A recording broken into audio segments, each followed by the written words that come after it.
सत्य एक दिन निश्चित रूप से प्रकट होगा और लोग समझेंगे कि धर्म की रक्षा किसने की है और धर्म की आलोचना किसने की है। ये बड़ा एक सामयिक प्रश्न है। इसलिए साधु महात्मा यदि सत्य को उजागर न करें तो वो पाप के भागी होते हैं।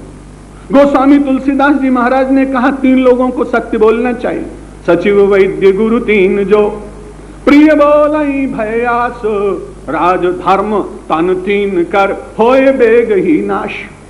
3 वस्तुओं का तुरंत नाश हो जाता है। मुझे एक अच्छे वैद्य जी मिले थे, मैंने कहा आपका रोगी जल्दी ठीक नहीं हो रहा, इतने दिन से आप उपचार कर रहे हैं। हंसने लगे, बोले करोड़पति आदमी, इसलिए दवाई देने जाता हूं तो दवाई लेने के साथ वो कहते हैं आज मेरा मन गरम गरम कचौड़ी खाने का हो रहा है। मैं सोचता हूं अगर मैं ना कर दूंगा तो कल से कोई दूसरे को बुला लेंगे, इसलिए मैं कहता हूं जरूर कचौड़ी खाइए। और जब वो कचौड़ी खा लेते हैं तो रोग 3-4 दिन के लिए और बढ़ जाता है। मैंने कहा वैद्य जी ये तो आप अच्छा नहीं कर रहे हैं। उन्होंने कहा तो मैं जानता हूं कि मुझे ठीक बात कहनी चाहिए, यही मेरा धर्म है, लेकिन बड़ी कठिनाई ये है कि इतने बड़े करोड़पति पेशेंट को छोड़ने का मन नहीं होता।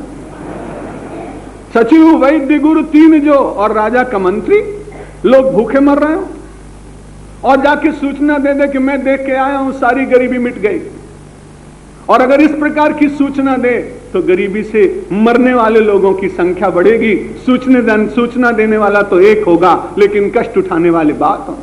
इसलिए सचिव को ठीक सूचना देनी चाहिए, वैद्य को ठीक सलाह देनी चाहिए, और संत जो समाज को थोड़ा बहुत मार्गदर्शन करता है, समाज से कुछ ग्रहण करता है।